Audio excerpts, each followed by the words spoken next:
Host Mukesh Sinha. Friends, मैं आज बात करने वाला हूँ इमोशनल ओवरलोड पे। ये क्या होता है EOL, इमोशनल ओवरलोड? एक्चुअली हम सभी इंसान हैं ना, और ऐसे में जब आप किसी नौकरी के लिए तैयारियां कर रहे हो, राइट, तो ऐसे में ज़रूरी नहीं है कि आपका प्रिपरेशन टू द मार्क्स हो, आप मेहनत बहुत कर रहे हो, राइट, और एग्ज़ाम क्रैक्स नहीं हो पा रहे हैं, राइट। और कभी कभी क्या होता है कि आप किसी भी चीज़ की तैयारी कर रहे हो, डिज़ायर्ड रिजल्ट नहीं आया, तो आपका एक स्ट्रेस तो आप लेते ही हो। तो ये इमोशनल ओवरलोड होता है जो हम समझ नहीं पाते हैं, इस पैथोलॉजी को हम नहीं समझ पाते हैं। आज आइए इसी पे चर्चा करते हैं, इमोशनल ओवरलोड क्या होता है। अरे, जब बच्चा घर में, या लड़की हो या लड़का हो, आजकल सब बराबर हैं, पढ़ाई के दृष्टिकोण से सब में मेरिट है और सभी अच्छे कर रहे हैं।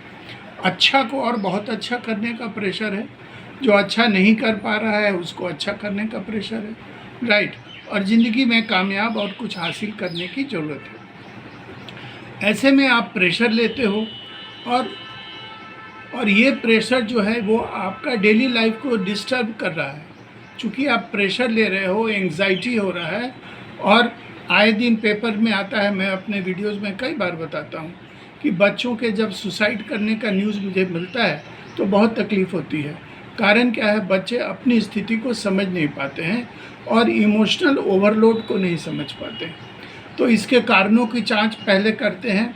आपके पास सबसे पहला होता है academic pressure. Academic pressure, academics में अच्छा करना, इस प्रेशर, आप मेहनत से बियॉन्ड कैपेसिटी मेहनत करते हो, गाइडेंस लेते हो, राइट। तो ये एकेडमिक प्रेशर आपको इमोशनली ओवरलोड करता है, राइट। और दूसरा है एंग्जाइटी ओवरलोड। इसी के कारण एंग्जाइटी होता है, चूँकि आपका खुद से एक्सपेक्टेशन है, पेरेंट्स का आपसे एक्सपेक्टेशन है, सोसाइटी का आपसे एक्सपेक्टेशन है, राइट।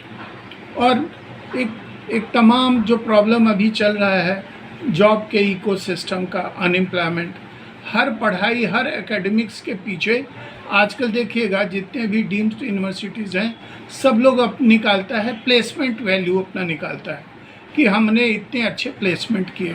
तो employment is must out of your efforts of your academic career, right. तो जहाँ अनएम्प्लॉयमेंट होता है वहाँ ओवरलोड होता है इमोशंस का, और सोशल प्रॉब्लम्स भी होता है। कभी वायलेंस होता है, कभी साइबर एडिक्शन होता है।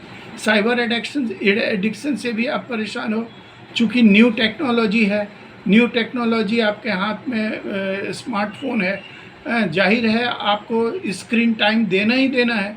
तो कितना स्क्रीन टाइम आप दे रहे हो ये आपको डिसाइड करना है। इससे भी कभी कभी इमोशनल ओवरलोड होता है। और दूसरा है, एक र्यूमर होता है आपके बारे में।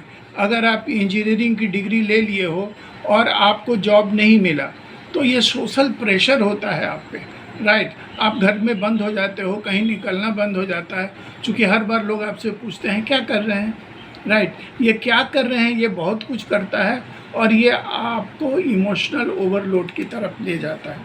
और दूसरा है लैक ऑफ मोरल वैल्यूज़। एक हमारी संस्कृति है और हमारा जो कल्चरल एक्सपेक्टेशन है लोगों का हमसे, तो उसमें कभी कभी हमारे मोरल वैल्यूज़ का भी रोल आता है। लैक ऑफ मोरल वैल्यूज़, जहां हम चीटिंग पे ध्यान देने लगते हैं और जल्दी से जल्दी सक्सेस के पीछे हम लग जाते हैं, राइट। उस तरह भी केसेस बहुत हैं जो आजकल लोग पैसे दे के क्वेश्चन आउट कराते हैं, राइट। तो ये भी है, मोरल वैल्यूज़ का डिग्रेडेशन हुआ है, इसके कारण भी इमोशनल ओवरलोड है। अब इससे निजात पाने का क्या तरीका है? उसमें सबसे पहला है, जो आपका जो ट्रिगर पॉइंट है, जो आपको ट्रिगर करता है इमोशनल ओवरलोड के लिए या एंग्जाइटी के लिए, उसको आइडेंटिफाई कीजिए। अगर कोई आपको डीमोटिवेट कर रहा है, उससे बात करना बंद कर दीजिए। अगर बार बार कोई आपके एकेडमिक अचीवमेंट्स पे क्वेश्चन करता है, उससे बात करना बंद कर दीजिए, राइट। आइडेंटिफाई कीजिए कौन लोग हैं जो आपको फिजिकली प्रॉब्लम क्रिएट करते हैं या मेंटली प्रॉब्लम क्रिएट करते हैं, राइट। और consider your story of telling your self only. अपनी बातों को, अपने इमोशंस को अपने तक ही रखिए। और अपने का अर्थ ये नहीं है इंडिविजुअल, अपने का अर्थ है अपने माता पिता, भाई बहन, जो आपके इमोशनल सपोर्ट में खड़े रहते हैं, उनसे आप इंटरेक्ट कीजिए। और हमेशा सेल्फ टॉक्स कीजिए, अपने आप में थोड़ी देर के लिए रहिए जब तक आपको सक्सेस नहीं मिलता है। And make a choice about your how to respond, किस घटना पे, किस बात पे कैसे रिस्पॉन्ड करना है। अगर आप रिस्पॉन्ड करना सीख लिए तो आपका इमोशनल ओवरलोड कम हो जाएगा। और तीसरा है, सबसे लास्ट है, कि आप ना बोलना सीखिए। एक बार जब आप निगेटिव ना बोलना शुरू कर दीजिएगा तो कई लोगों का मुंह बंद हो जाएगा, राइट। तो इमोशनल ओवरलोड को मत लीजिए। और लास्ट में एक थेरेपिस्ट का भी सपोर्ट लीजिए, जो मेंटल थेरेपिस्ट होते हैं उनका भी सपोर्ट लीजिए। मतलब केस वर्स नहीं होना चाहिए। इमोशनल ओवरलोड होगा, इस दुनिया में आए हैं, सक्सेसफुल होना है, कंपटीशन बहुत टफ है, हर तरफ भीड़ है।